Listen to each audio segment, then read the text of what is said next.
iniquities. And Lord, we pray for our brothers and sisters, Lord, those in the highways and byways. Lord, we pray for help right now.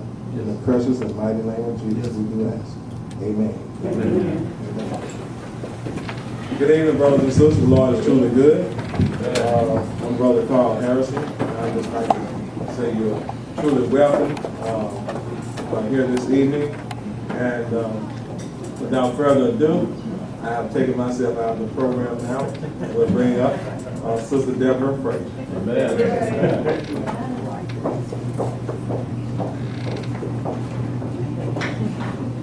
We just want to say happy Sabbath. Happy Sabbath. And this is a beautiful way to begin Sabbath. Amen. Learning about our health. And yesterday we had two presenters right here from the church at Memphis to talk about what is health and those 8 laws of health.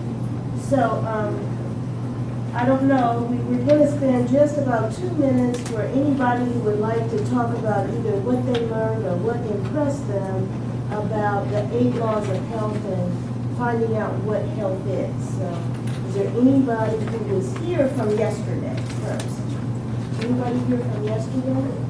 Okay, all right. So those who were here, because this is a method of building on what we do know. So even though each day we will talk about so many things, what we want to do is look at what it is that we have already learned and to review a little bit of that. So anybody have any comments about yesterday and about the 8 laws of health and what they are example as we deal with our health? Christ has given us an example. He taught from the scriptures the gospel truths. And he also healed the afflicted ones who came to him for relief. He was the greatest physician the world ever knew. And yet he combined with his healing work the imparting of soul-saving truth. And this is why we're here. We're here for our physical health, but we're also here for our spiritual health. And we have medical missionaries who are coming to talk to us. We have a special one here this evening. Sister Carlin Sanders, who we have known for quite some time. She has worked in the sanitarium. She has done those things that we need. And Brother Bill said it best when he talked about the fact that he was up in the country where you have the opportunity to breathe fresh air. You have the opportunity to rest. You have the opportunity to see the love that the Lord has through nature. So without any further ado, as we talk about what is health, we talk about what is disease, which is what is dis-ease. Tonight we're going to take it to the next level, which talks about diet and nutrition, part 1, and that horrible thing that most people don't want to talk about, constipation. So, Sister Carla, we are ready for you. Oh, and please, we're going to ask that everybody, you have a booklet, so if you have questions, please write those questions down. We'd like for Sister Carla to get through her presentation, and then we will leave time for questions and answers. Happy Sabbath. Can you hear me? Yeah. Okay. Well, it's a pleasure to be here. Am I too loud? Is it too close? Loud as I talk, I should be used to this stuff. Well, I have a couple books that I'm going to be reading out of. So basically, we're going to be talking about diet and nutrition, diet and disease. But I noticed the theme kind of was on health and constipation. So what we're going to talk about, first of all, is we need to lay a foundation. And I found out over the years that a foundation has never been laid. Now, I'm not sure whether or not, we're getting a lot of feedback. I'm not sure whether or not in your homes that a foundation was laid, but I know in my home, a foundation was never laid on how to eat properly, about diet, nutrition. My father had a lot of principles. That was, once you ate breakfast, that was the end of that. Once you ate dinner, that was the end of that. And of course, you went to school, once you fixed the lunch and you come back home, no in between meals, eating between meals. Now that was because there was 9 of us, not because he was health conscious. So he was trying to keep the budget down. But we're going to start out with laying the foundations, and we must ask ourselves what was and is now the basis or foundation for the reason for the hope that is within us. Can we give that answer if someone comes to us? Why are we doing what we are doing? Okay, excuse me. How's that? Can you hear me? Yes, ma'am. Okay, good. Sorry about that. Now, we're going to start off with the right foundation. And mothers, believe me, you have a sacred work. I see a lot of little children in here. And that is laying the foundation. Now, believe it or not, what do you think is the right foundation? What should have been the first foundation laid? I'm also a teacher, so you're going to get involved when I'm talking, okay? It's not just going to be me talking. What should have been the foundation laid? For those that have heard this before, you can wait and see. If no one else can answer, then you can do that. What should have been the first foundation? Word of God. Mm-hmm. The Word of God. And Counsel on Diets and Foods. How many of us are familiar with the writings of Ellen G. White? Okay. But in that book, she has a book, Counsel on Diets and Foods. It says, in giving your children lessons in physiology. I think this is the problem. Of course, we know the Lord. Now, if your parents are not in the Lord, they're not going to give you the right foundation. So Christ has to be in the home, of course. And so, physiology, she said, and teaching them how to cook with simplicity and yet with skills, you are laying the foundation for the most useful branch of education. You know, right now the kids got to play soccer, they got to play basketball, they got to do all these things. The girls are doing the same thing. But know your body. That's what physiology means, right? It's about the body. How would you know what to eat if you don't know what to put in that body, if you don't know how that body functions? Now, a lot of us, I'm just going to ask, not picking and choosing, but how many of us are vegetarians? How many of us still eat meat? How many of us still eat eggs? That's right. You can't, if you're not going to be honest, I can't help you, really. And the Lord can't help you. How many of us still on some eggs sometimes? Cheese sometimes? Milk sometimes? Fish sometimes? You know, I mean, and a lot of the times we're not all of these things because we really don't understand the harm or the health benefits of what we should and should not eat. Okay? And that is simply because we don't understand our bodies and how it functions. And so once the right foundation is laid, then we'll get a good understanding. She said there is religion in cooking, and I question the religion of that class who are too ignorant and too careless to learn to cook. Now, what do you think she means by cook? All right. Healthy meals. Healthy meals. Okay, how many dietitians we have in here? Oh, Okay. supposed to be. Nutritionists? We have any cooks? Now, everybody should have raised their hand when I said, is there a dietitian? That's right. What is the key word in dietitian? So, all of us should be studying about our diet. See, we've been educated, but we need to be re-educated.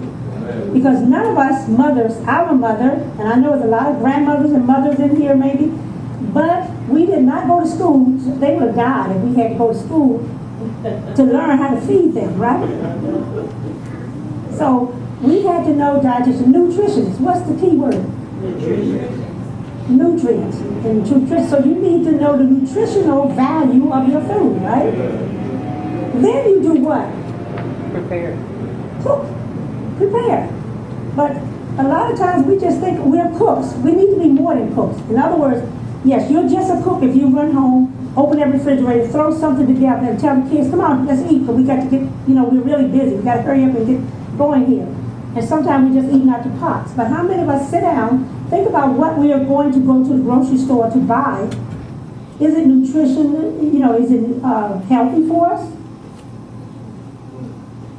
Now you need to ask this. I want you, everybody repeat after me. When we go into the kitchen, I'm preparing. What are you preparing?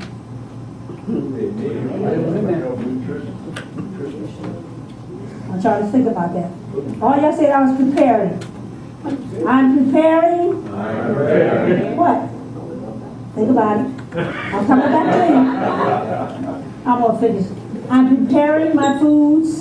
Come on. For the balance of essential nutrients. This is the fundamental basis for preparing my meals. So if we remember that, I'm combining my foods for the balance of essential nutrients.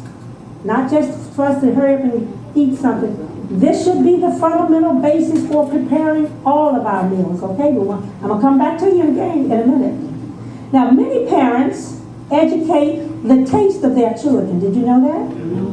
Children would eat plain, simple vegetables, but we educate that taste to something that we like. A lot of us don't like certain vegetables, so we don't prepare those vegetables. So the children never eat those vegetables because you don't prepare them. And when they grow up, they've never had it before. We form their appetites. And this kind of, we want to, if anybody have that book on Counseling Diets and Foods, you can read it on page, I don't want to get into a lot of that, but 233 if you want to write it down, and page 236. Because she says in doing this, we're counteracting evil tendencies in our kids. And you think this is, or we are doing cruel kindness. Cooking to please their perverted appetites as well as our own. And you know when we do this, we don't realize that we may be the cause of our children's enlarged tonsils, our husband's arthritis, and even our own constipation. Cooking to please their perverted appetite as well as our own. And we're going to find out that our appetite is perverted. Okay? And I gave away that little quiz I was going to give you. Okay? All right, let's continue on with the foundation. In Counseling Diets and Foods, page 185, we can get victory through Christ, right? Amen. Yes. From the time Adam to the time that of Christ, self-indulgence has increased the power of the appetite and passion. I want to bring out something else. All through the Bible, you're going to notice when God talked about appetite, and even in her life, passion was always there. Appetite, passion. Appetite controls your passion. You have no control of your appetite. You have no control of your what? Passion. And you see why we have so many pastors standing on television with the sign in front of them? Going to jail. For even child passion, child abuse. In the homes, we're finding out, and it's a shame when we see that they're Seventh-day Adventists, child abuse. Some of them were teachers, child abuse. Just read about one last week. Child abuse in Atlanta, Georgia. So we need to be very mindful. No control of that appetite, no control of that passion. You have young boys, they don't need nothing that's going to excite their passion. Those are highly seasoned hot foods. And you do that, if you can control that, you won't have any trouble with your children as they get older. So it's very important. From the time of Adam to that of Christ, self-indulgence has increased the power of the appetites and passions until they have almost unlimited control. Thus, men have become debased and diseased, and of themselves it was impossible for them to overcome. Now, in man's behalf, Christ conquered, amen, by enduring the severest test. Now, you think Gethsemane and the cross was the most severest test? For our sake, he exercised a self-control stronger than hunger or death. And we're told when he had to, in the wilderness, when he had to go through the temptation of appetite, she said that was stronger than Gethsemane. and the cross. And that's going to be the most severest test that we are facing. And I hate to tell you, we're failing on this point because we, as Sister Fraser said, we're not taking this serious, the appetite. We don't see it in relationship to our health, our well-being, and our happiness. And most of all, we don't see it being related to us in receiving and being ready for the loud cry.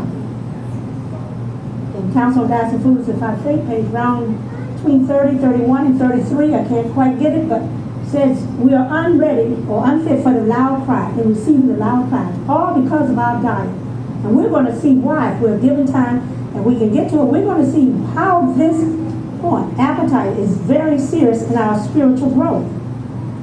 Now, Christ was not overcome by the strongest temptations of the enemy, and this is encouragement for every soul who is struggling against temptation. I'm no better than you are. If I'm up late, I may go and study or whatever I'm doing. I'll go to the refrigerator. No, I'm eating dinner. You know the message. I open the refrigerator, I look at the clock, 9 o'clock, I close it back, I go back to the computer, start typing, get back out, call myself going to get water, open the refrigerator. Now I don't care, I can open it 20,000 times, as long as I don't get nothing out of it. Christ was tempted, right? But he didn't yield to that temptation. So after maybe the third time, oh, this is not worth it, let me go to bed, cut the computer off, cut the lights off, go to bed. Just like I said, I'm just like David, I'm gonna run from the refrigerator, run from whatever that temptation is.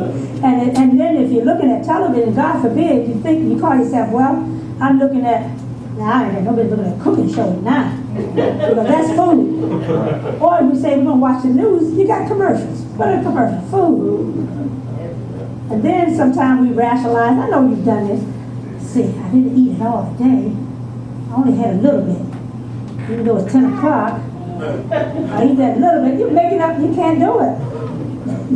Now, unless we're gonna find out that when we go to bed, we should have 5 hours should have lapsed, maybe 6 with some of us, or 7, before we go to bed. Because your food should have done its work for that day. And if you eat at 9 o'clock, 10, 11, 12, 1, 2, so you're being intemperate if you try to stay up to 2 o'clock in the morning. You know, we rationalize, okay, well, let's see, it's been 5 hours. Come on. But it's no use. I read in one of her writings that she said, drink a glass of cold water, not ice cold, but from the faucet or a bottle, and get up. If you find yourself wanting to eat something in the middle of the night, drink a good cool glass of water and go to bed. And in the morning, you will feel so much better. I mean, you will feel so much better. Christ has made it possible for every member of the human family to resist temptation. All who live godly lives may overcome as Christ overcame by the blood of the Lamb and the word of their testimony. He gave evidence. He gave evidence to man that he would begin the work of overcoming just where ruin began, on the point of appetite. It's very important. Have you ever wondered why you couldn't pass a test? We're not dumb. We're God's children. You know, we're not ignorant. But have you ever occurred to you, do we fast before we go take tests? In school, I thought I was the dumbest thing, because right after lunch, when the bell rung, I had a spelling test. I'm telling you, I never passed. And I thought, what is wrong with me? You know, and so I was given the mentality that, you know, my father even said the same thing. You're just stupid. You can't fail. You just, banana. The word banana, I mean, I couldn't get it. Then when you start pressuring me, you can forget it. I shut down. But I found out as when I got older, studied the health message, I mean, hey, everything came just like that. The Holy Spirit just told us, well, Rob, you know, when I homeschooled Seneca, then I told him, listen, we're going to eat, then we go out to nature. A couple of hours out there, then we come back. Because if we're going to find out that when we eat like this is how important it is. When we eat to the point of drowsiness, God looks down on us, and he sees us no better than the drunkards. You're living in Memphis. Don't you see a lot of winos and drunks on the street? Now listen, how many of us thought and read in the Bible where Jesus said, if a child, you have a glutton, stone him to death? Have you ever read that? Said God said, God said stone him. When I first read that, I thought it was terrible. Didn't I think it was pitiful? At first. But I didn't understand what God meant and what he was dealing with. Now, he wasn't saying, then, yes, they stoned the children. And the parents had to do it simply because we are training these children to be just that. I was told by someone that people said, you said they were glutton. No, God said you was a glutton. I didn't call you a glutton. And he compared you. He said the drunkard, what's the song? And the what? Glutton should do what? Now, why are the two coming to poverty? And why did he put them together? We're going to hit this subject again because it's going to be in the subject of overeating, eating between meals. I need a week on this. Eating between meals, overeating. Yeah, it takes about a day, at least 2 hours, for just overeating and eating between meals. And we don't really understand why we don't know what's happening. And what did we talk about? The foundation was not laid. Once you understand physiology, you understand how your body functions. I asked the Lord to lead this. I got all these notes here, but he's leading it the way he wants to. If we don't understand how our body functions, we're never going to get this. We're not, because we don't see what's wrong with overeating. How many of us see nothing wrong with overeating? You're still here. You've been eating all your life like this. Eating between meals. How many of us eat? Children eat all the time. We eat all the time. We're doing this. We're eating between meals. But God is telling us not to do it. Why? You can't even explain it. You can say, well, because you don't know what? Know your frame. Know your body. I'm going to read something to you. I have to read this. Council on Diets and Foods, page 333. You can write it down. And that way, because if we don't understand, do you know that you have enzymes that break down your food? That's necessary, right? It's not going to happen. But did you know every enzyme don't work on the same food? Did you know that? See, God didn't come up with lasagna. He didn't come up with quiche. He didn't come up with pizza. And he sure didn't make us create a sandwich. See, this is all God is saying. He's saying this. On your board, I see the sanctuary. And Pastor, you correct me. There's a few of them in here. The sanctuary. Now, all of us, I know he's taught you the sanctuary. And he told you about the most holy place in it. But you ain't there yet, huh? But you know how to get there. You know the steps that you need to take to get there. Did you know that's all God is saying? In diet and nutrition and food combining. It's not hard. We make it hard because it's taking something from you that you don't want to give up. Pastor Shaw gave a health seminar, and it was about bricks and straw and Pharaoh. And I've never seen it in that wise. The same subject we're doing. And I asked last night the Lord to lead this, showing it about constipation. If you don't know how the body works, we are saying the same thing that the children of Israel said to Pharaoh. We don't want to do this, and we don't want to hear you. You're taking something. He took their straw, didn't he? And he related the bricks to the straw and to diet and nutrition in the body. Well, the food. The bricks was one thing, and the straw was another. The straw represented the food or the nutrients. The bricks was you. They needed the straw to do what? Make the bricks. You need the food to make what? Nutrition. A healthy body. And we are not doing that. It says in here, in order to be fitted for translation. Help me, Lord. And that's what we're trying to do. We got the 3 angels message, important. But it said that the health reform is the right hand to the gospel.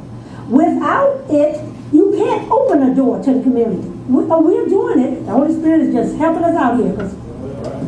But God is saying, listen, how many more? It should be standing room, no, it should be standing all. People should be lined up out there to hear what God has to say. So that right hand has not opened as many doors as it could if we would use it. We are like this. We are the body, but we don't have the hands because we ain't ready to give up nothing ourselves.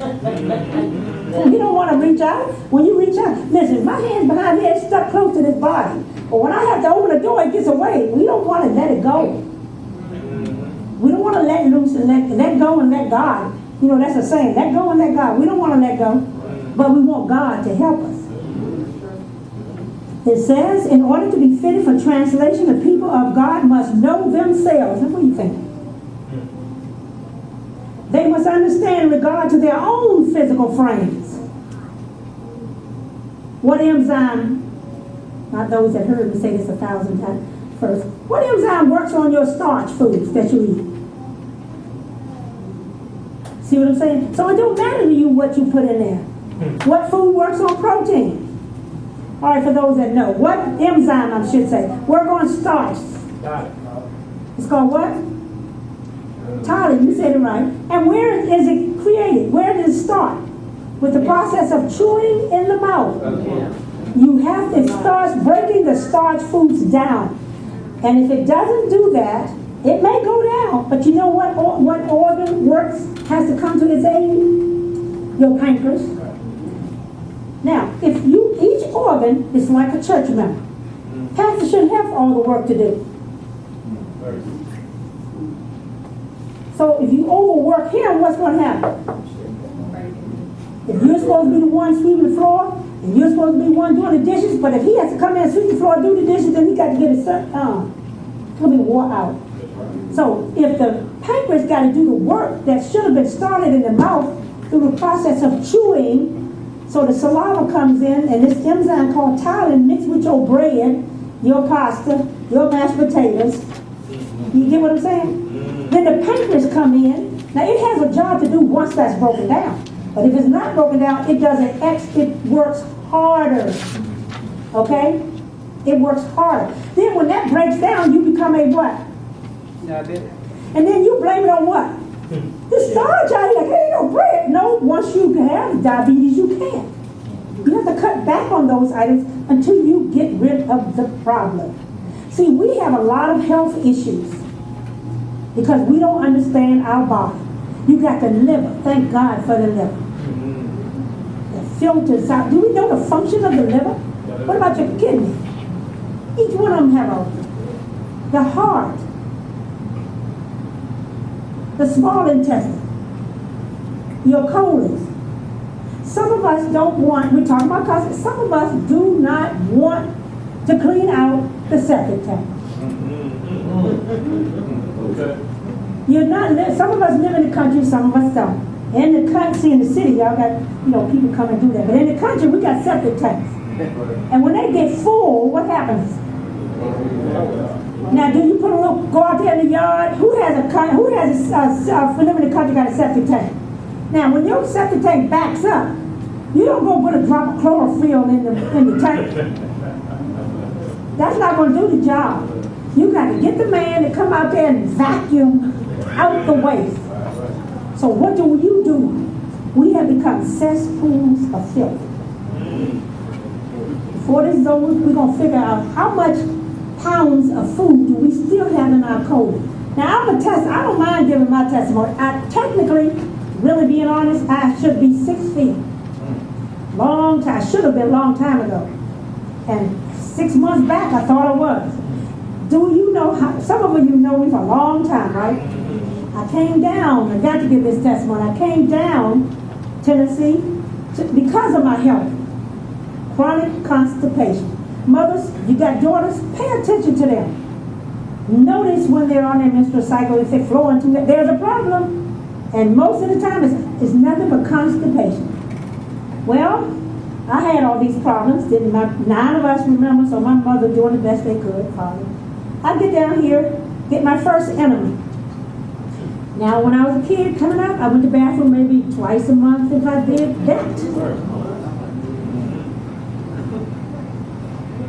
Yep, I didn't know what bowel movement was. Once a year, my father would clean us out. That was a time. And then one time don't y'all do this, or he had some kind of laxity. So evidently he was running in the family, because he had them little, I thought it was, Sprite. You know, we didn't know nothing about Sprite, but it was soda. I drank that whole bottle, filled his up back with water. And he asked who drank it. I said, well, you know, everybody looking. I said, well, I ain't know nothing about it. He said, that's all right. Because I'm giving about 20, 30 minutes, and I'm going to find out who. I almost died in that bathroom. I didn't get a room because I was sick unto death almost. But I'm going to tell you something. All those years was enemas, cleaning out, fasting, taking the colon cleanse. And I'm telling you something, and if Brother Jackson was here, he'll be telling you I was his first client through Brother Moreland, because Laverne and Tommy didn't have any children, so that was the best place for me to go. My appendix had ruptured. The man said, and I was on Raw for 3 years. Now I remember putting that chlorophyll in the septic tank. Oh, it was going. New wine in an old bottle? Yeah. The bottle did what? I tell you, I got highs for 3 years. Had to stay in a room for a year. It was awful. Because of ignorance, trying to clean out, put new stuff in an old bottle, all raw for 3 years, and not going to the bathroom is not going to help. So they came over, we did this cleansing, and they got a bucket. And of course, I didn't urinate in the bucket, but when I felt the urge to go, they gave me all this stuff that Brother Moreland told me to do, and it came out of the sack, weighed 20 pounds. 20 pounds. You know I felt like $1 million. For just a moment, I could see without my glasses. I thought I was blind. I told her, "Girl, I'm blind." But see, I had my glasses on. And she took the glasses off and I could see. So everything had changed. Do you know, all those years, I've been trying to do right? But I was still having to take a nap. All those years that I've been in Tennessee.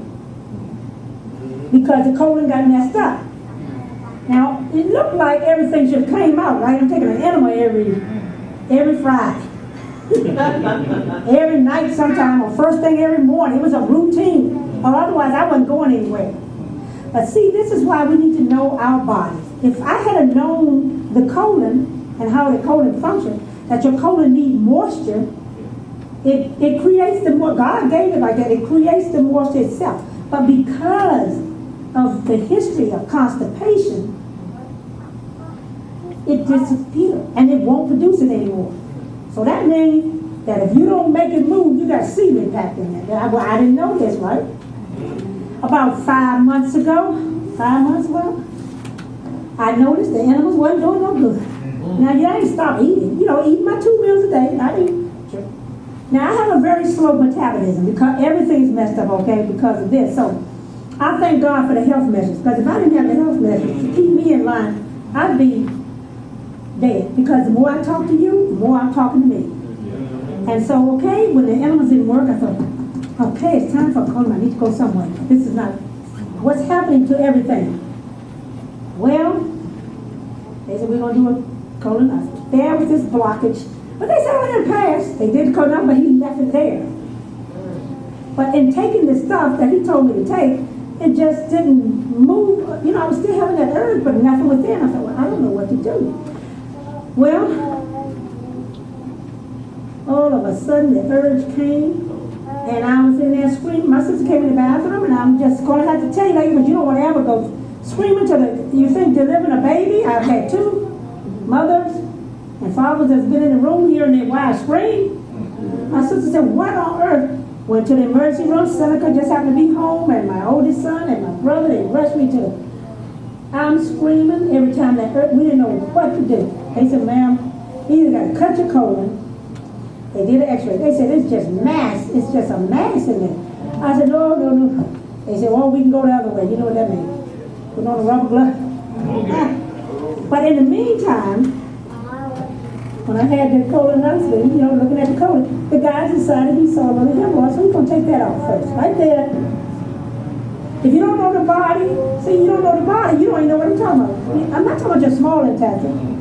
That's where your nutrients and food. I'm talking about your colon, your septic tank. You can't be polite with that. You got to get that stuff out. But if you don't know where your rectum is on the colon of the diagram, And right there, how many of us, and then you have your appendix right there at the end. Now see, I'm not a good artist on this stuff, but we probably have one. Of course, our colon is not looking like this anymore. Oh, there's a little. This is your transversal colon, right? Mine's down here. From waist. Now this is your appendix, so ascending colon, descending colon. So, we take the little appendix, that triggers, and when you have, you eat, comes through the small intestine, come out here and it lands on that, it'll push it back up. And, because it's in liquid form. And it's like a butter churn. And it'll keep doing that until it becomes solid, waste. Then it pushes on down and comes out and do what it's supposed to do. Right there at the end of your rectum, you have your anus. Your rectum, your little, all right, where everything come out? Well, I had a little hemorrhoid there, so we took that out. Now they talking about going in here with their hands to get this out. Now I'm already, just had surgery, right? So you know I'm hot. So they said, take this gallon of stuff. I'm going to show you how many years that's go. Now this is almost, what, 40 years, 30, 40 years later. You would think colon's between 6 and 8 feet long, 6 feet long. All this should have been gone, right? Now, if you don't know what to eat to keep that and how to keep your health, your car lubricated and everything functioning properly, they said, man, this is like a granite. We can't, after torturing me to death, they said me home just the way I live. I got home after 5 hours from Sabbath, noon, to Sunday at 12 noon. That's how long I stayed up, hollering and screaming and doing what they're trying to do. And every 20 minutes. Well, called Vanderbilt, the doctor did, and they said, come here. They did not know I just had a colonoscopy, but they gave me the stuff to order. And that was some good stuff. Whatever they did, I didn't move. And they called me back and said, we can't do this. You just had one of these. You only do one every 3 years. I said, I've drank this gallon of stuff. And I haven't gone anywhere. They said, oh no, you need to come in here right away. But that was on a Wednesday night. Thursday, I was supposed to come in Friday. Thursday night, I got the urge, and the pressure was so bad, I thought I just wanted to die. That same pressure, and I did not know what to do. And I cried until the Holy Spirit, I can't tell you what I did, but the Holy Spirit told me what to do. And whatever came out, they said it was a mass about this big, and it was shaped just like this. I asked God to do surgery. I said, I sound like Hezekiah in there. But I asked, my sister was standing there at the door. She felt so sorry for me. I asked God to do surgery. The first half came, second middle piece came, third half came. And with that, it filled up the commode. You could not flush, because I didn't know it was up the commode, in a bucket, and on the floor. So and I did that for 3 days. After they came, I went to Vanderbilt. My brother's son picked me up, took me to Nashville. They said, now you should be cleaner and clean like water. I said, ma'am, I'm still eliminated. They said, impossible. Went to the bathroom just before they went to put you under to do that. They said, yep.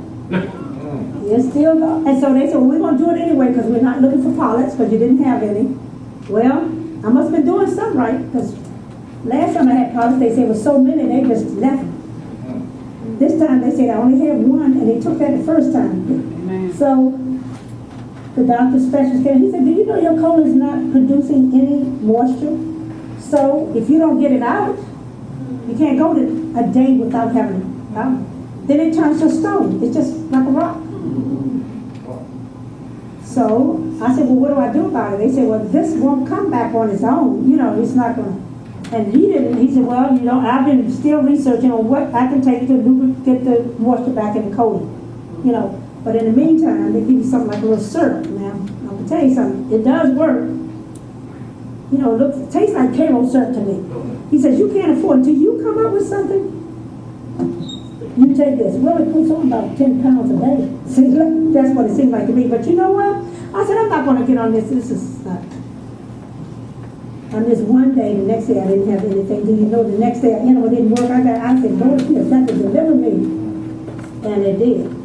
But I said, okay, praise God, I haven't missed thing 1, 2, 3 days. I haven't had anything, and I've been going to the bathroom. But what the key is the urge. I never had the desire or the urge to go to the bathroom. Since all of that happened, I'm just showing you how much waste came out. That had to be about 40, 50 pounds of waste.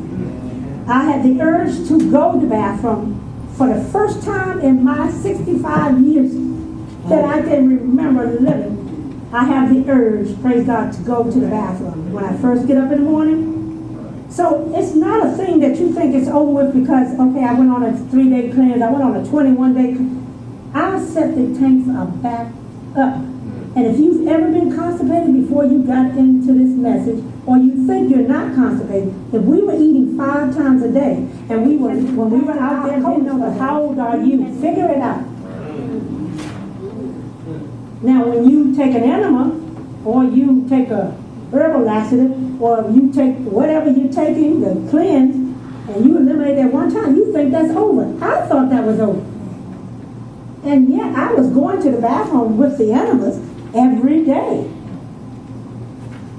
You understand what I'm saying? So we need to, I wouldn't wish that on anybody. And I'm standing up here talking about we have health reformers. And it's because of ignorance, but we're going to find out that God said there is no excuse for ignorance because there's too much information out here. So there's no excuse anymore.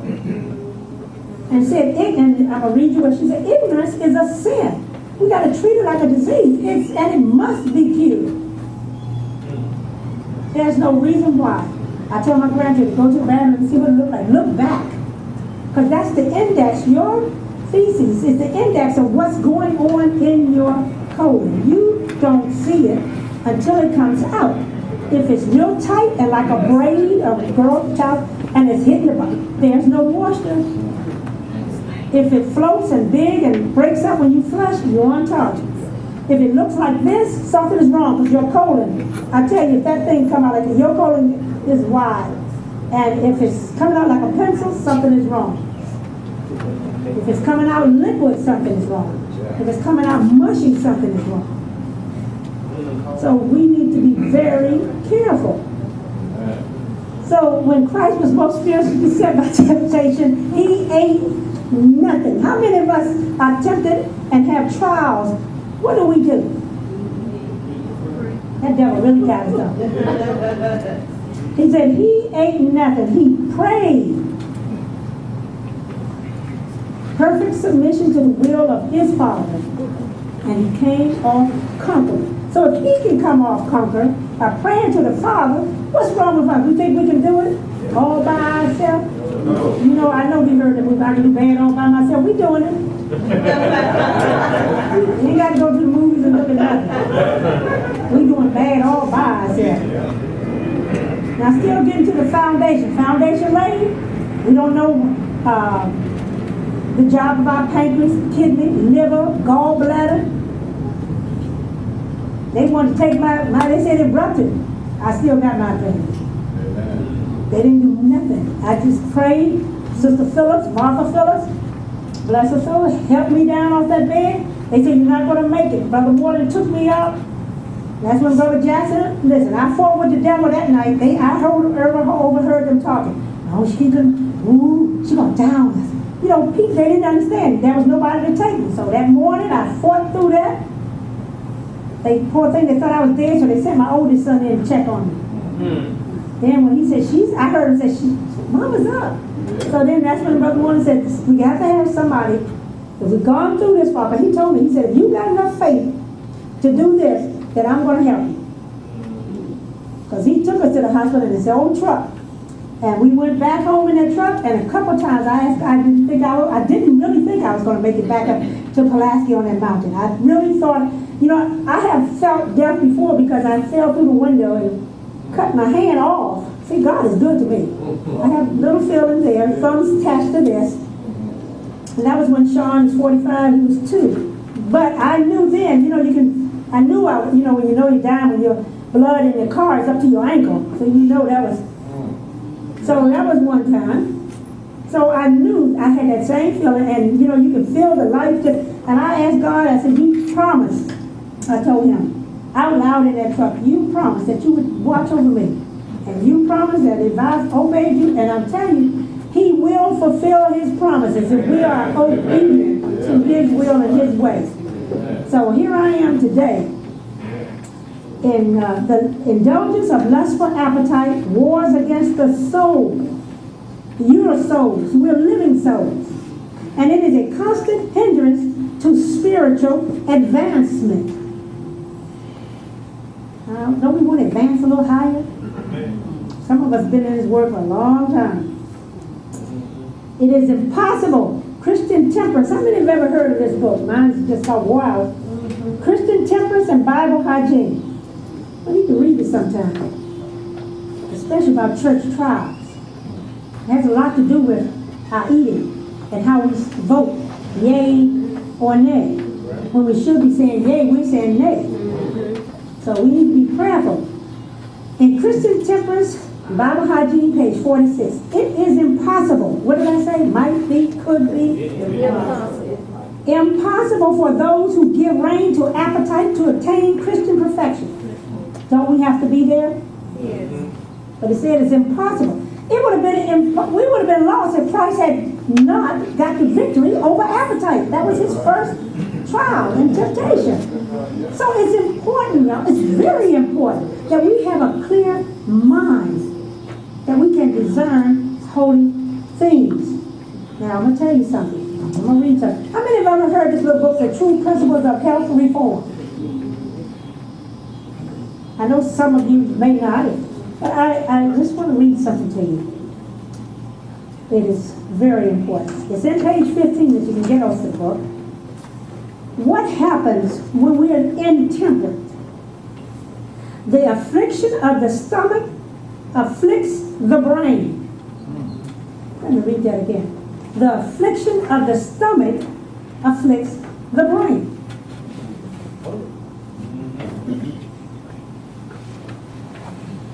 The imprudent eater does not realize that he is disqualifying himself for giving wise counsel. Let me tell you something. I'm just going to be honest. If the counselors that counsel you or your pastor, I don't mind telling you, that go for me too. If we are indulging and we're talking about this and teaching it, that's why I'm saying us. If we're going to teach it and we are indulging in our appetite, overeating, eating between meals, acting like gluttons, no tempers and nothing. Not even trying is what I'm saying, because we all striving. We're not going to be perfect. So I'm not talking about you see somebody.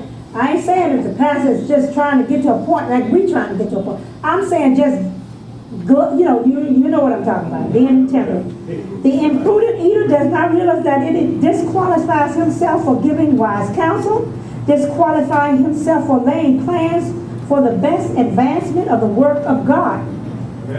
Important positions. I wouldn't have it. I'm too scared to have it. I'm weak. I don't need that right now. But this is for the best advancement for the work of God. But this is so. He cannot discern spiritual things, and we're going to find out why.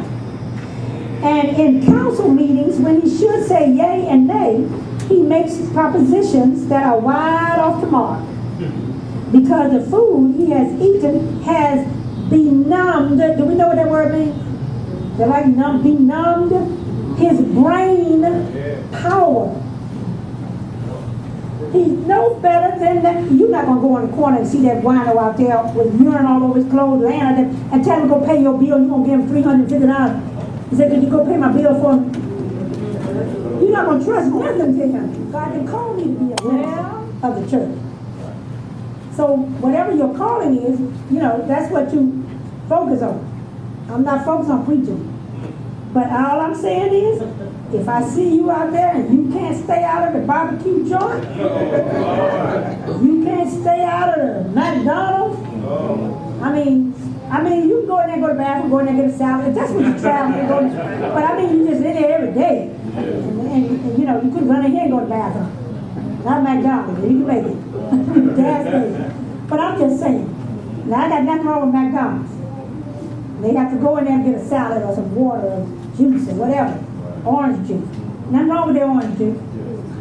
So I'm not saying, you know, you're in bad shape because you quit McDonald's. But you may see me in McDonald's and say, hey, but understand this, I'm in there for a reason. It's sure not eat a Big Mac.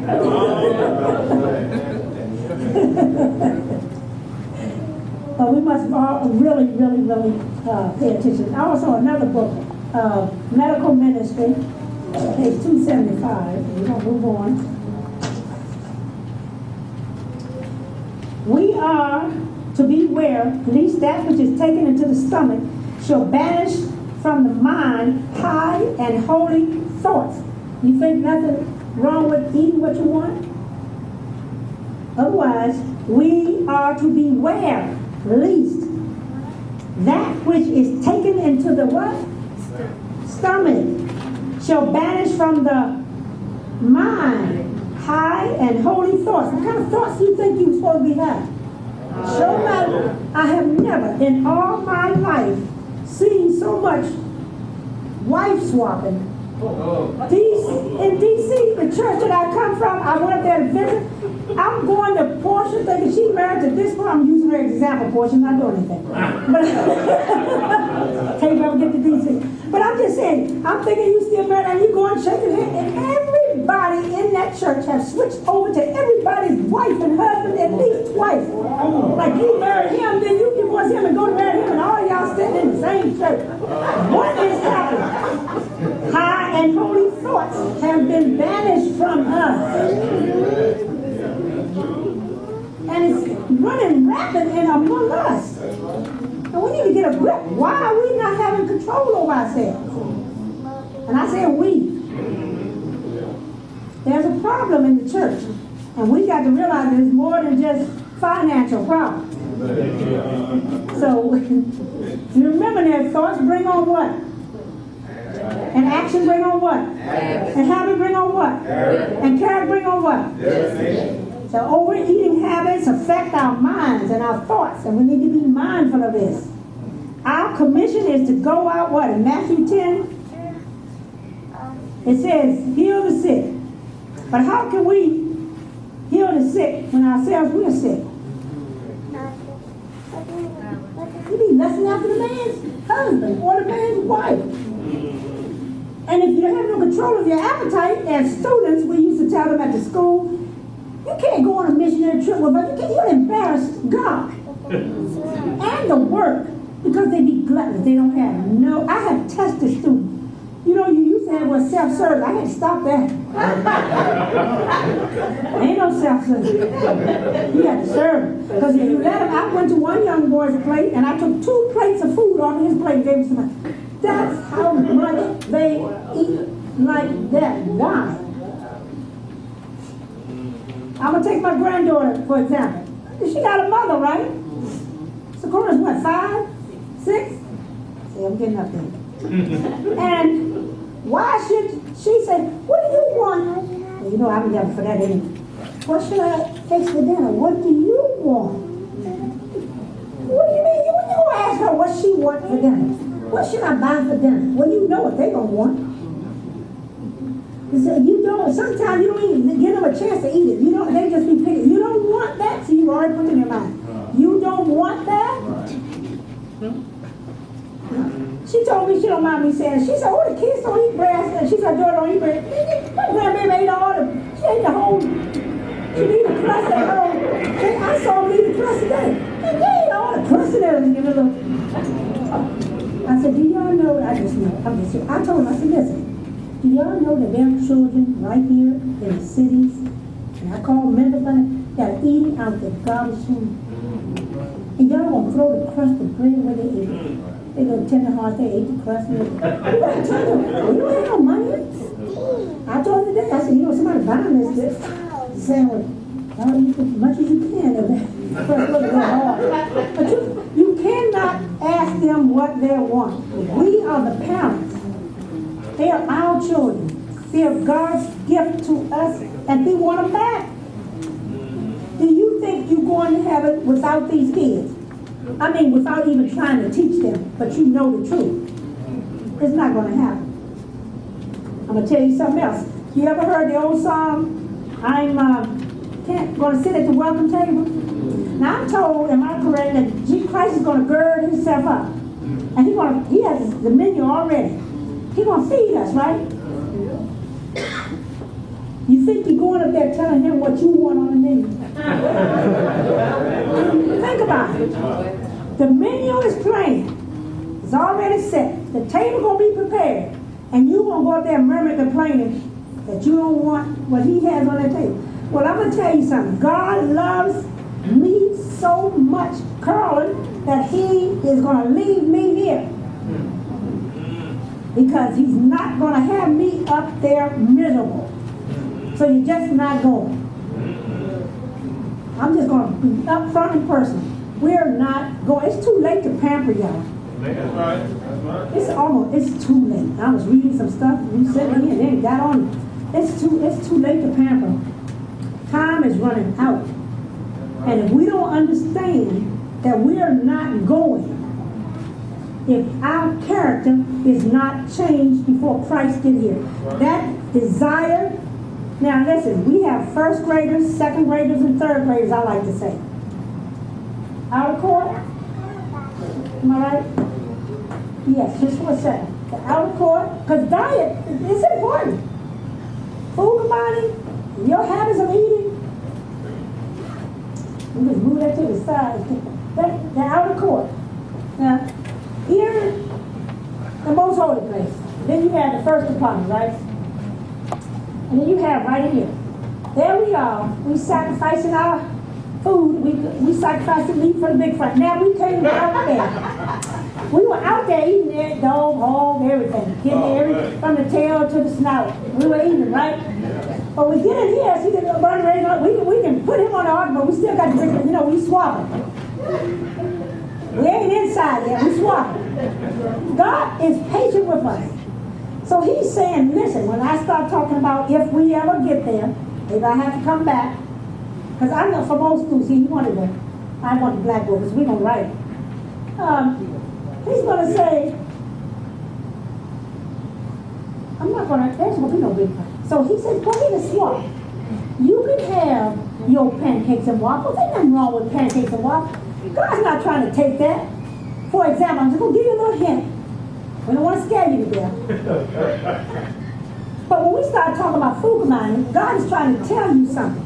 That eventually, did you know, because if we are not educated on our organs, we don't know our body, we don't know our frame, we don't know how it functions, we panic when we hear food commodity, because he said starch and protein does not mix. Now, why don't it mix? This little boy right here can tell you in a minute. All starches or carbohydrates need an alkaline medium for digestion. Tylen is alkaline in the mouth. All protein foods need an acid medium, hydrochloric acid in the stomach. Now, how can two foods be eaten together that require two different enzymes at two different times to break it down? And in studying physiology, a child's physiology book, we found out that slightest acid will stop Tylen from coming down. So that means if I eat a baked potato and have a salad with any kind of acids, like a lemon. Now, lemon is not acidy in creating alkalinity in the body. It does, but it is acid food, but not an acid forming food. But it does have acidity, and so does the slightest. A tomato has acidity. That's a tartness. The slightest acid will stop Tylen from coming down. So when you eat your potato and have that salad, we always don't eat one food at a time. You got to put a little potato, a little salad, Now, let's take the sandwiches. Maybe you'll understand this one. Starch and protein. What's the starch? Bread. Now watch the sanctuary. And the protein? That's your meat. I don't care if it's vegan meat. See, the body doesn't see. What am I going to talk about tomorrow? The body doesn't see. Here come a big frame. Or here come a hot dog.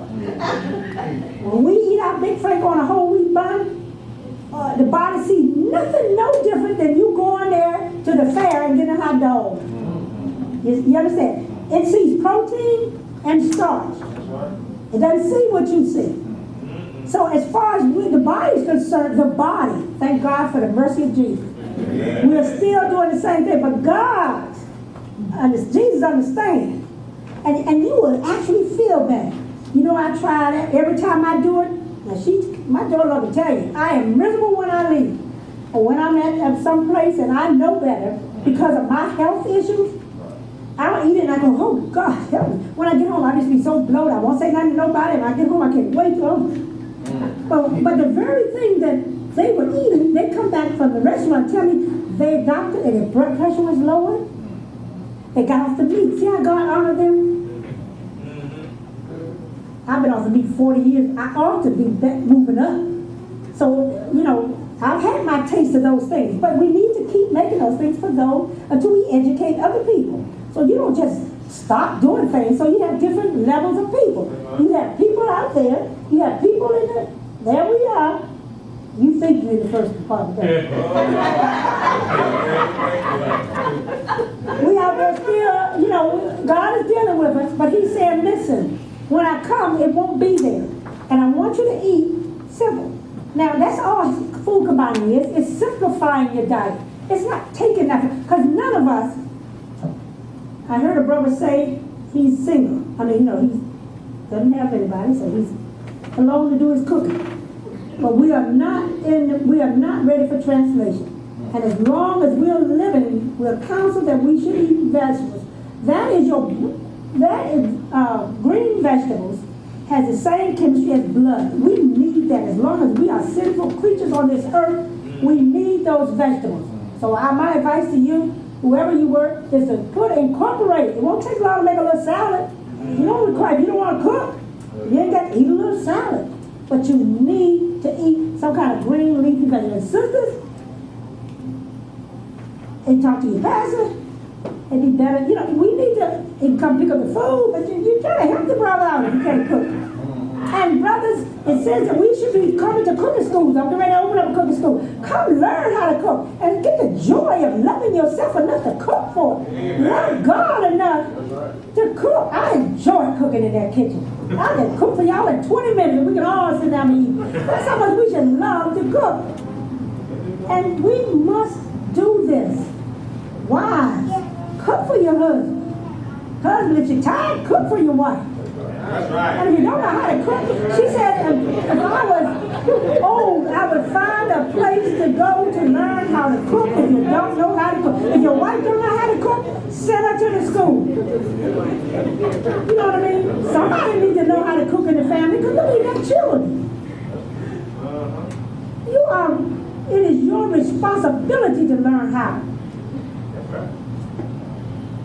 Hawk the television. You don't need it. Send her to cooking school. Please, I'm telling you, we don't realize how terrible this is. We don't have long. Let's go on. And we all know the thing about death. You've heard that before. The word death, some of us may not. In the word death, there's a key word. And that key word is eat. Do you think it's by chances like that? Health. In the word health, what's the key word? Heal. Health. We all need a healing. And as the sister was saying, disease, discomfort, disease in the body.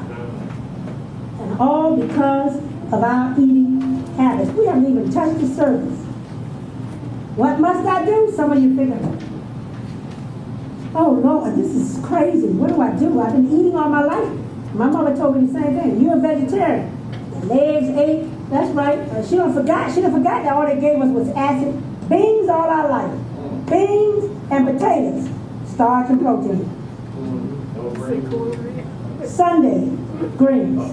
Wintertime, if she could afford to make some soup, she would. But it was every day the children teased us. Y'all brought having beans at the beginning of the day. We can smell beans. But they didn't know. My father told us, he said, I did the best I could. I understand that. But my mother says, I'm 60, she was 62, I'm 62 years old, look at you. You walk around here crippled, hurting, well, you are what you eat. So when I was what she created. But see, she was still eating. She said, look at me, I'm eating my pork fat. I'm eating the skin, the pork. I'm eating everything. But she had a massive stroke at 65. Until she, we kept at home with us and taught her how to do a whole lot of stuff. But it will catch up with her. So you think, I'm fine, I'm young, I'm fine.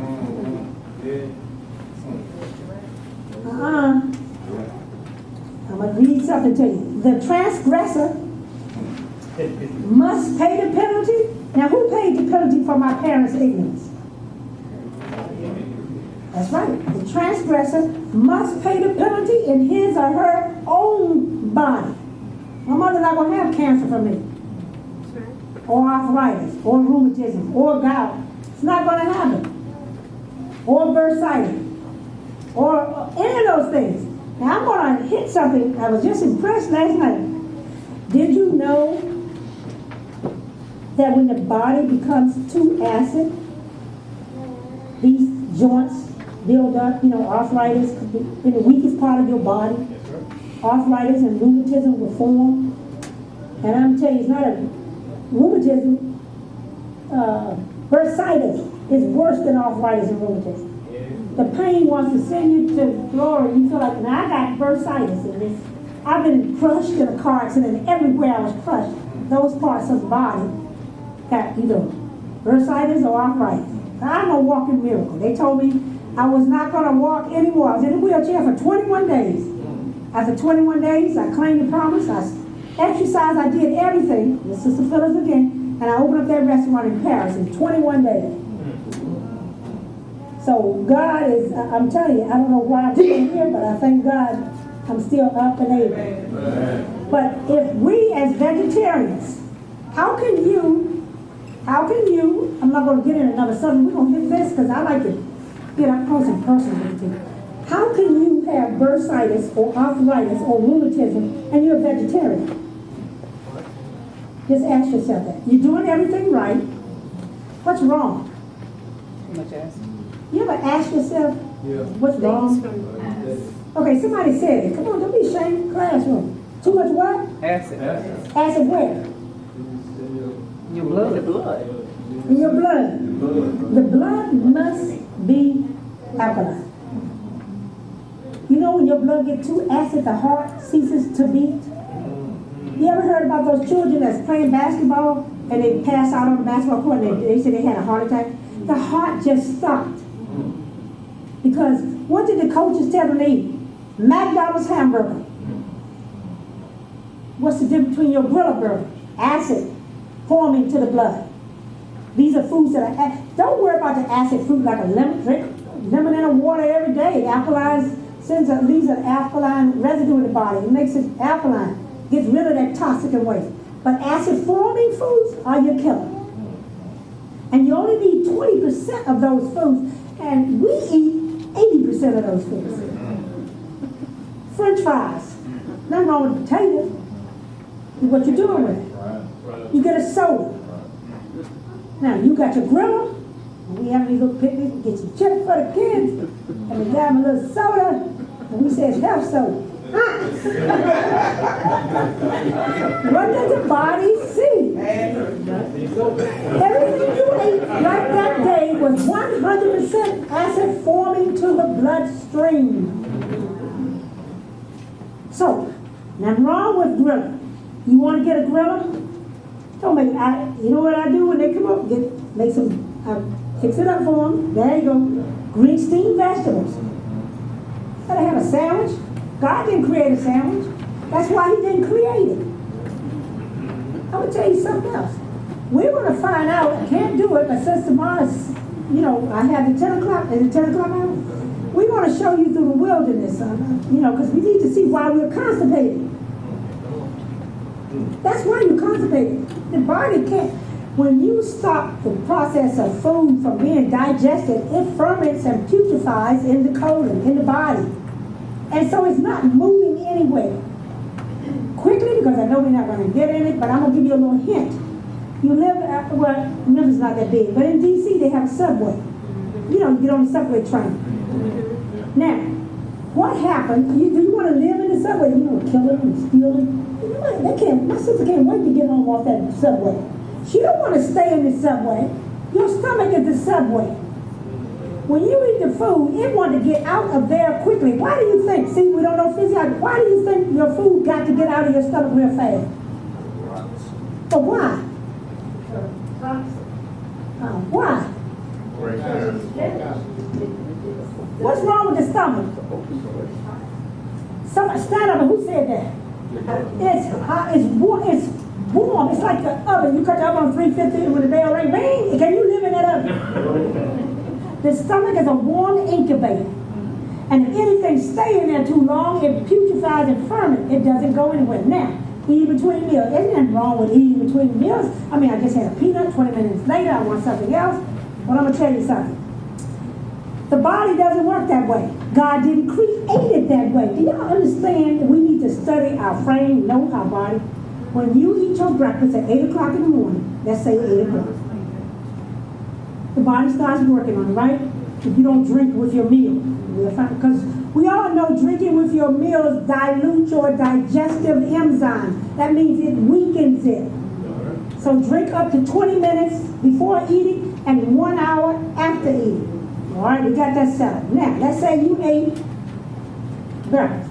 You get to work, it takes you about, what, an hour to get to work, some of you? 45 minutes hour? First thing they do is they get y'all don't drink it now, but let's just take the other people. They get a cup of coffee and a donut, right? Breakfast hasn't even finished the process of that. It takes 5. Now, hear me well. It takes 5 hours for the food to complete. Do y'all hear that word complete? To complete the process of digestion. That means go through the whole work and get on out.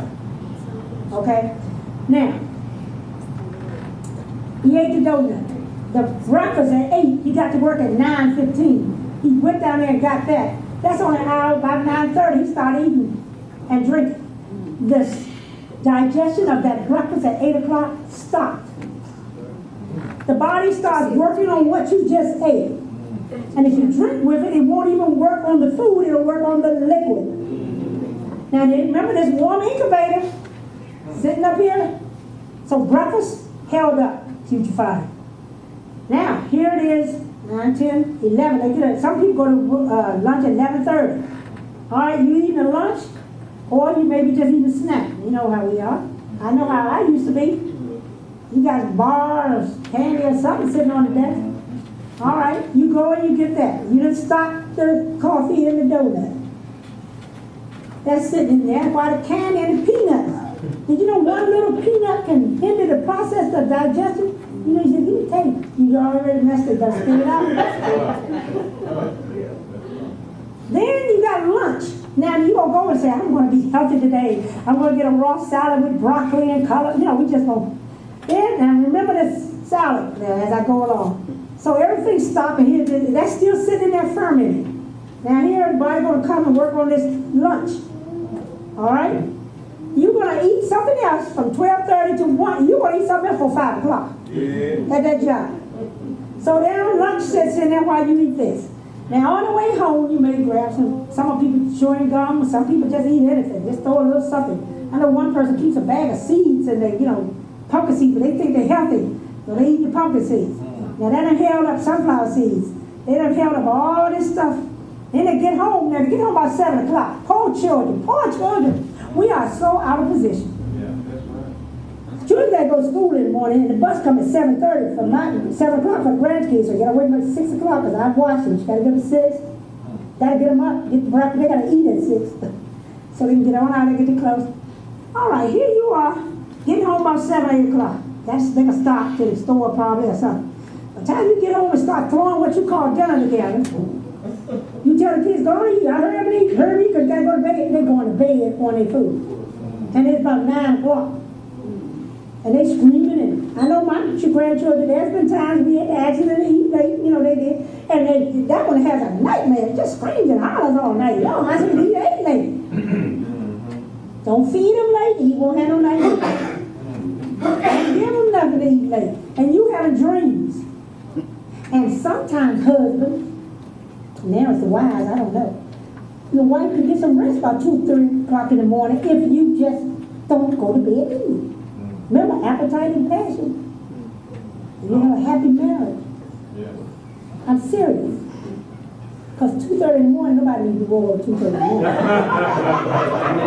So, all I'm saying is, we're going to see now, talking about why you should eat between meals. You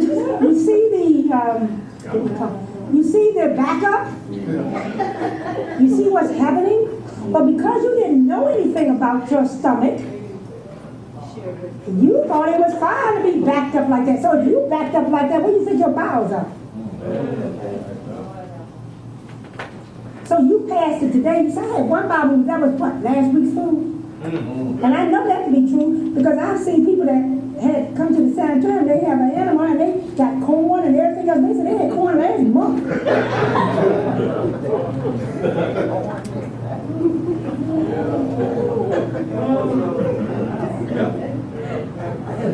But we health reforms.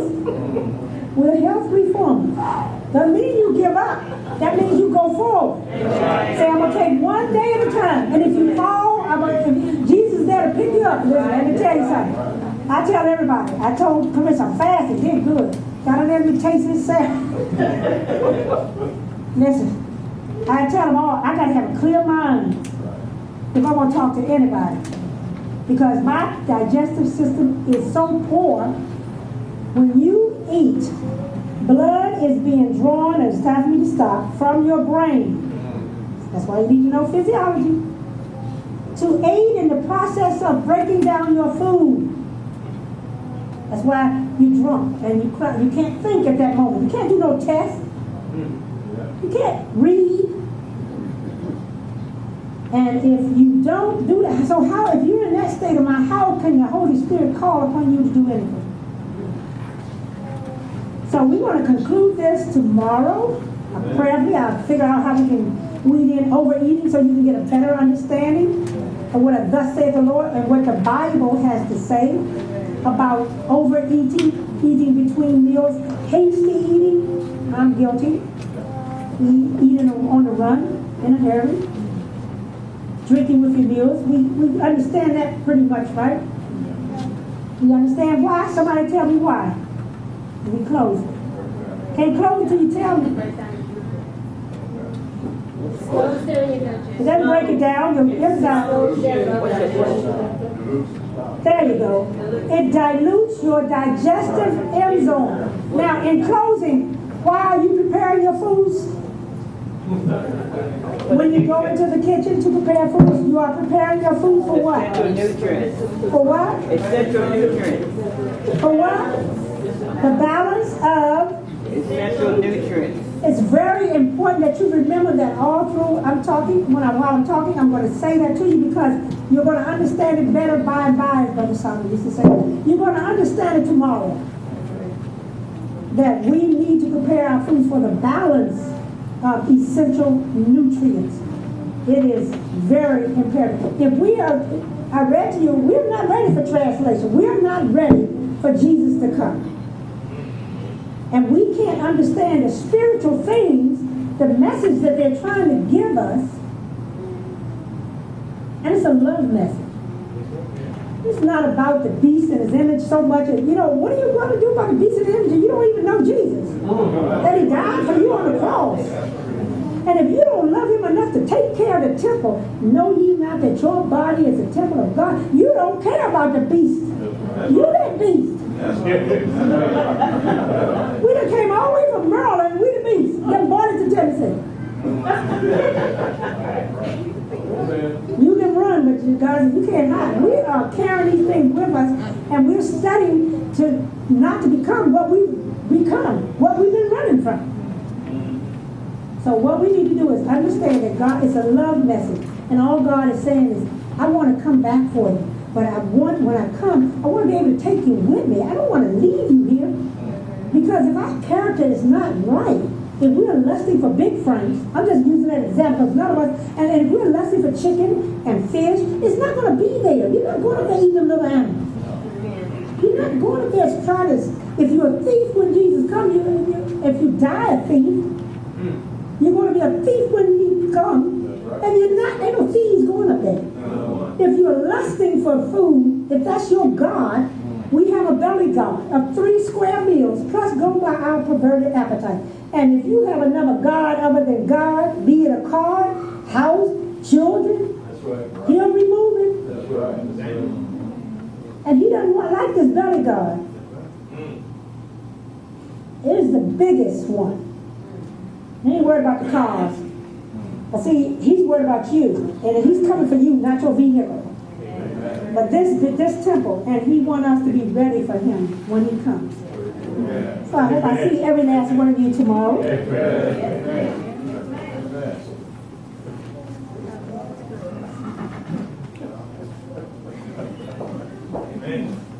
This has been a true blessing.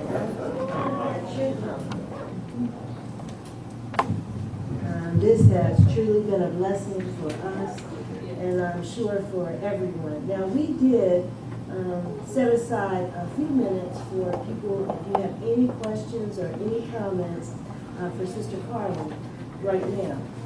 Anybody have any questions about any of the things that she spoke about today? I know we need to digest a lot of what she said. Yes, Well, ma'am. that's where the digestive is to ask the question. But didn't you understand? How do you know when you really are empty? When you really have cleansed? See, the thing is this. We're never going to be clean out. Our stomachs would never be in the shape it was when we were born.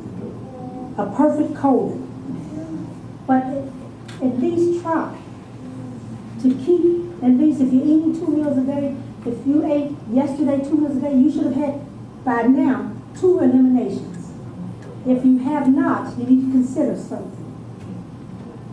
If you're eating 3 times a day, then you should have had 3. But I've had people say, I eat 5 meals a day and I eat 2 meals a day and I done had 5 bowel movements. Think about it. When you put if you have a hose and it's full to the packed on both ends, but if you start packing on this end, what's going to happen? So you're going to keep on having it's packed to the gill. So it's going to, some people say, I'm not constipated. You are constipated if you don't have your appendix. Because that's what makes it go. It's not really coming up like it should. All right? So the way you say, I go 5 times a day, you are really packed up. And you only eat 3 times a day. Or once a day, some people say. And don't think you're going to lose weight or be healthy by missing the first meal of the day. You do better to eat a good breakfast, a hearty breakfast. I don't care what time of day it is.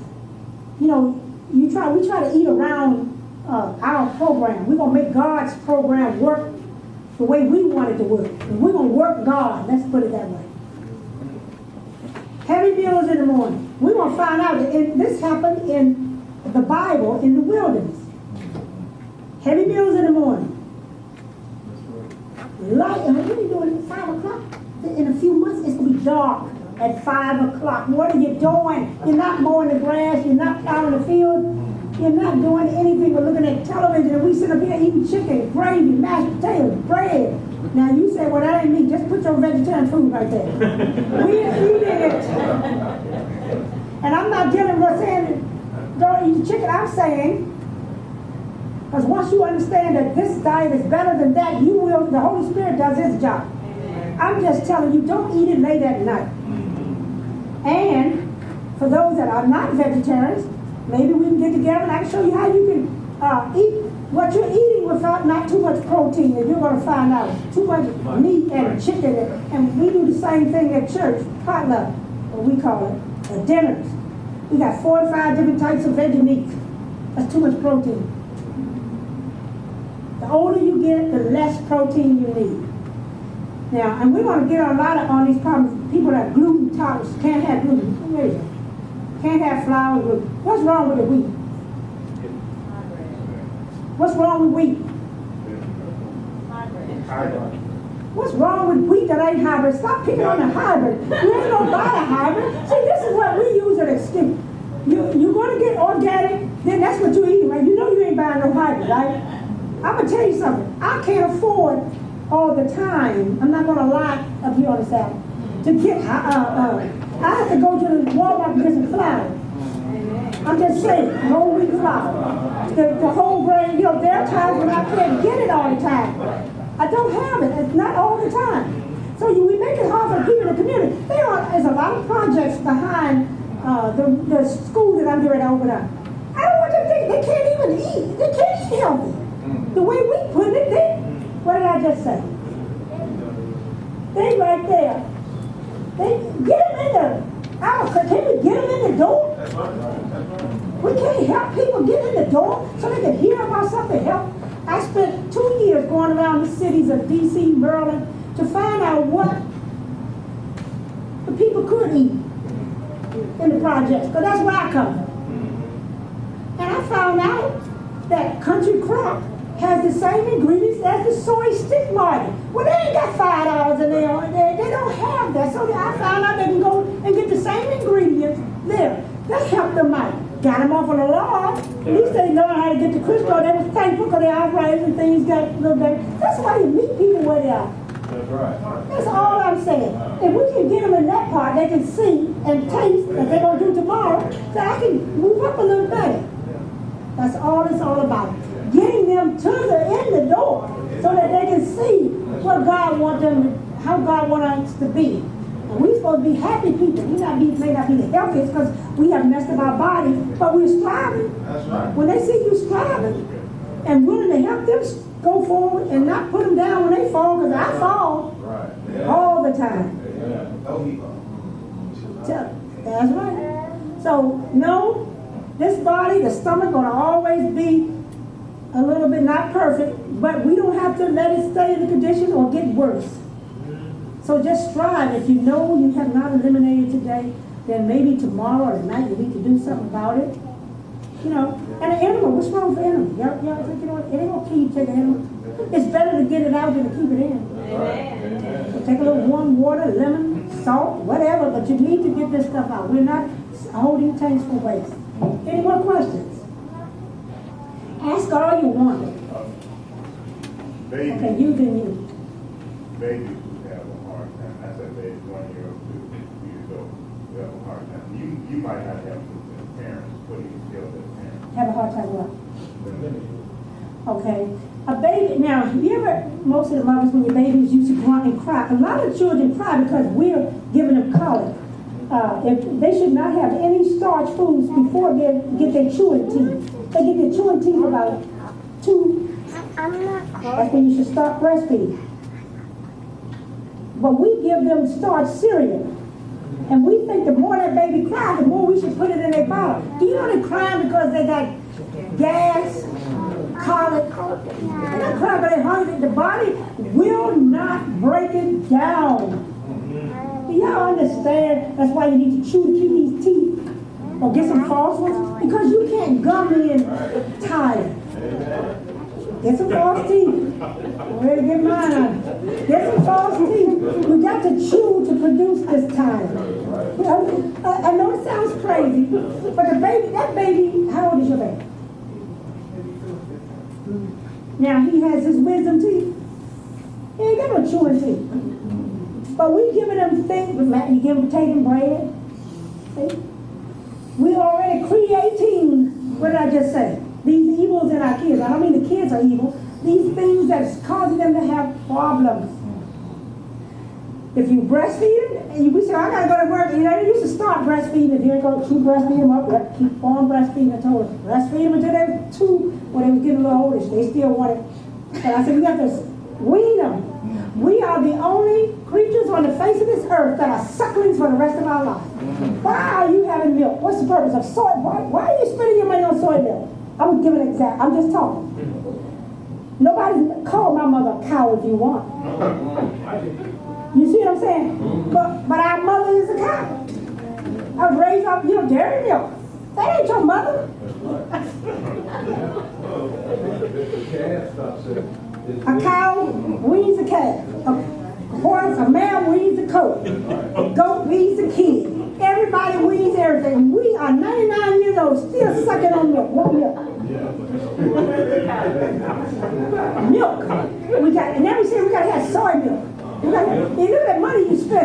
For what? Now, when you say, I don't eat between me, I don't drink with my meal. Every time you put that spoon in that cereal and come up, what goes down first? Ain't nothing but the liquid. You can't have the milk goes down first, then you start chewing. And you come on, what are you doing? Now, she said have a dry mush, like oatmeal with not an oatmeal mush. Yeah, you don't need no milk for that. We are sucklings, and we don't want to give it up. It's become a habit and part of our character, and these hereditary, cultivated tendencies must go. Some of us will have some change to donate to these ministries if we put down some of this refined product. Ain't nothing good about almond milk, and nothing good about none of it, but we drinking it. If you still want to get off cow's milk, drink those things, because that's what God wants us to do. Don't stop it. I tell everybody, don't stop doing nothing you're doing until you fully understand why. And if you can't give a reason for your hope to those young people back there, why are we stopping? I don't know, just do what I tell you to do. You got to explain it. You can't explain it. Why should they stop? And if you can't explain it, why should you stop? So I always say continue, but I'm asking you a question. Now, if they have it, there's a little peppermint tea, or you can, if they're crying like they have to go to the bathroom, and he's not too young for you to lay him on the bed beside his stomach, and just take his legs and just push it to his stomach. He'll pass the gas, believe it or not. You just be patient with them and watch them. They get so much relief when they're like that. But tea, peppermint tea is good, any kind of mint tea is good for them like that. Oatmeal gruel is good, just the juice off the oatmeal, that helps a lot. And you, young man. So ideally, how many meals should we be eating a day? A lot of times you read these fitness magazines and stuff, they tell you to eat every 3-4 hours. Things like that. Just try to get an idea of how many times you should eat. Okay. Remember we were talking about learning what? Physiology. Know your body. Go to the library, get a physical.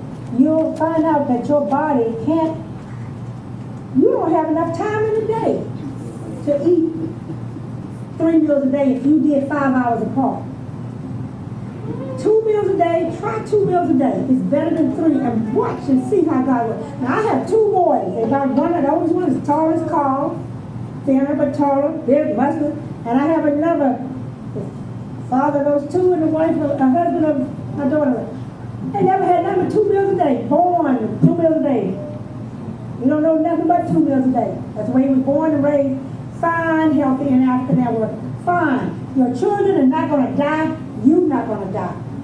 Remember what we talked about? If you eat breakfast at 9 o'clock, what time do you normally eat your breakfast?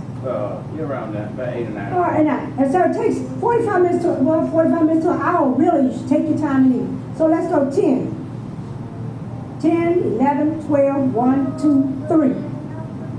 So let's say about 3:30 is time you start your second meal of the day. Now, 3:30, 4:30, 5:30, 6:30, 7:30, 8:30, 9:30. It's time you go to bed, child.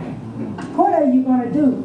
Eat. That means you got to stay up to 9:30 to 10:30. That means you're going to stay up till 11. It should be 5 hours before you go to bed. 11:30, 12:30, 1:30, 2:30, 3. So you're not going to bed at 3 o'clock in the morning.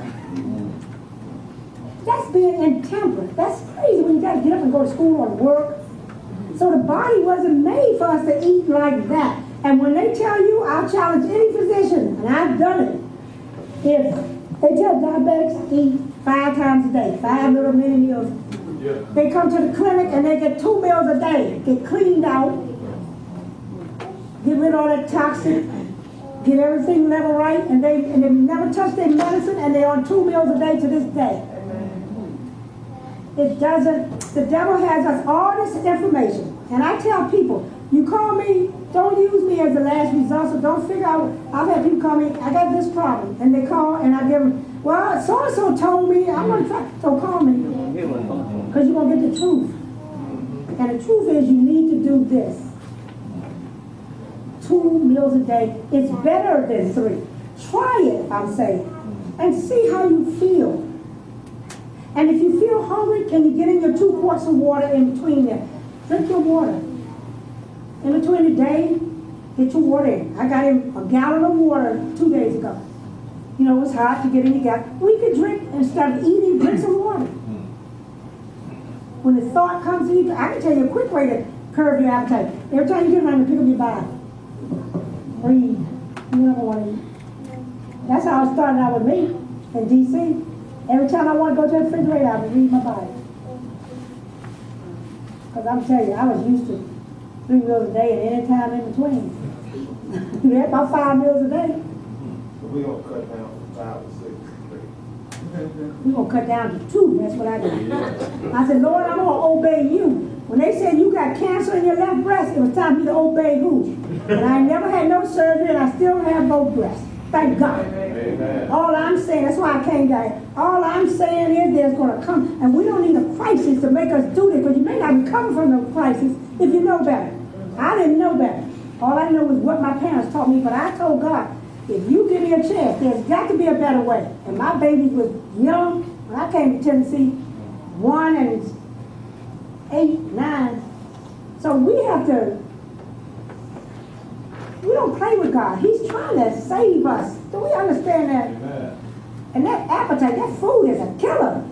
Nothing wrong with food, but it's the lust of it. It's worse than money now. We don't care if we got no money. If we don't eat, I'm everybody's biggest enemy. Because they think I'm taking something from them. But I'm going to show you how we can, what God gives us back in the place of all this stuff.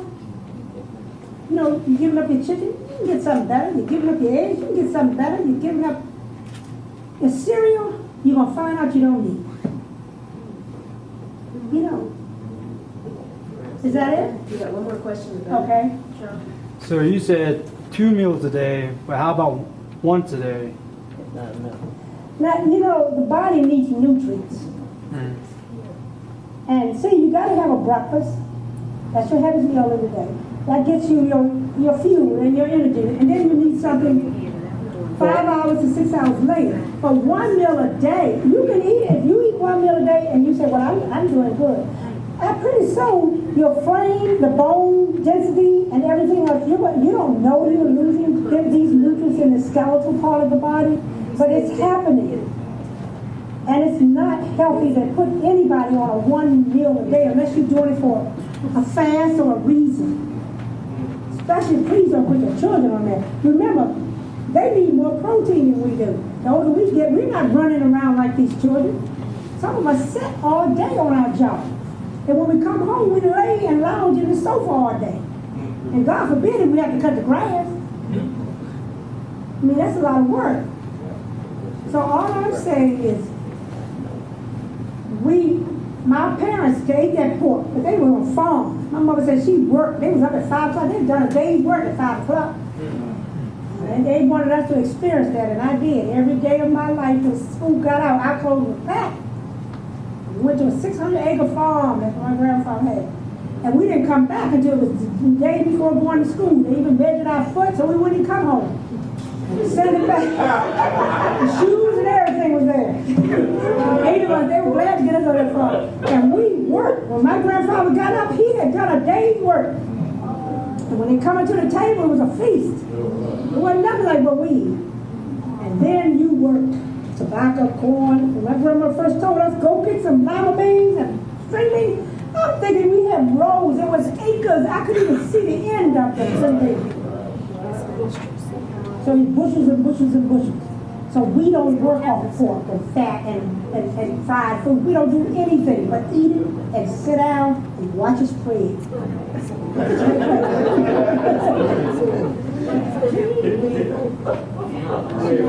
We thank you so very much. It was not only instructional, but it was also very entertaining.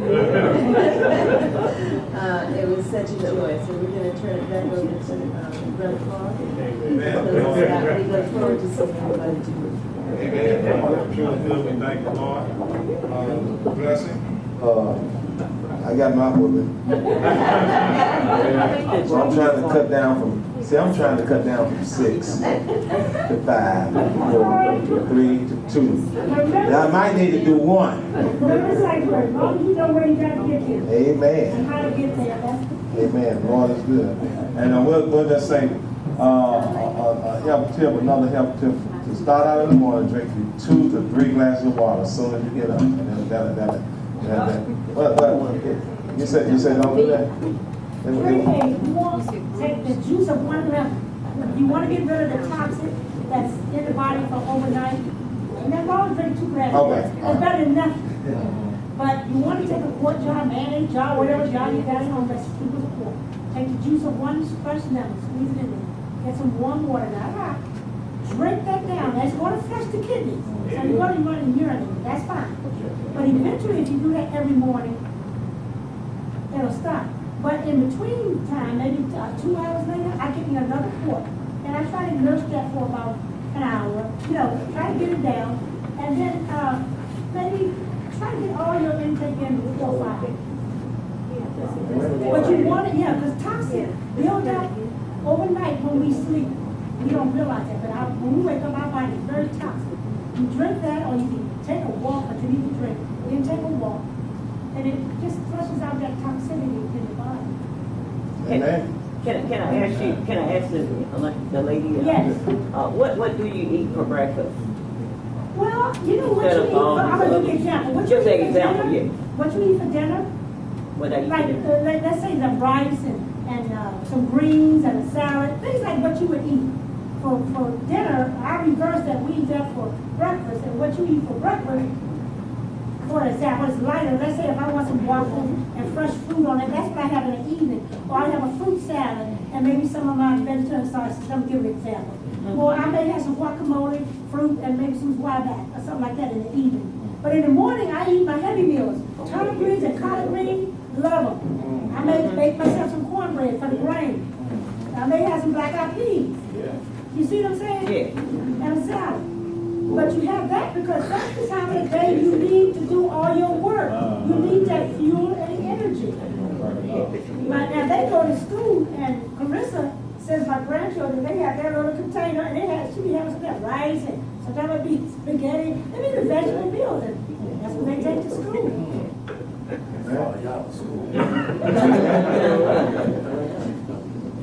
Any more questions? Lord is good. But it is nothing wrong with me drinking 2 glasses of water in the morning. You need more. I'm just saying when we start off, I'm just coming. More. 2 is not enough. I'm talking 2 glasses. I'm talking drink three times I get up. Drink it all at one time. Within 20 minutes, All right. 20 minutes. Drink a quart within 20 minutes. Y'all get up in the morning, drink a quart. It's gonna help you with confidence.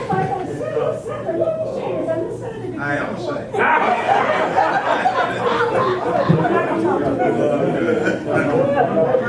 We got the sugar, please. We're not making lemonade. Just fresh lemonade. No lemonade in the morning. Did someone else have? Oh, yeah. I was asking about, you said you squeeze the 1 lemon juice with a quart of water. One more. Not hot, but cool. Yes. Good more. And how, over what period of time should I drink it? Within 20 minutes, try to have it down. You want to get it down within 20 minutes. And you can do that, because you can do that. You'd be surprised how easy it is. It really is. When you first get up and do it, and if it's just a little bit higher than lukewarm, Yes. and you'll be surprised. About the 3rd or 4th day, it's part of your life. Yeah. And you just drink it, and you will feel a whole lot better. Well, you have a baby. You know when you get the bottle and the milk, have one that was, that's bottle, baby milk. Too hot, you're gonna throw it out. Too cold, you're not gonna break it down for some reason. So God knows what he's talking about. Lukewarm, too hot, too cold, he'll be just right. Amen. The Lord is good. Well, I want to tell you, we thank you. Thank you for my whooping. I appreciate it. I got a lot of whoopings growing up. The Lord is truly good.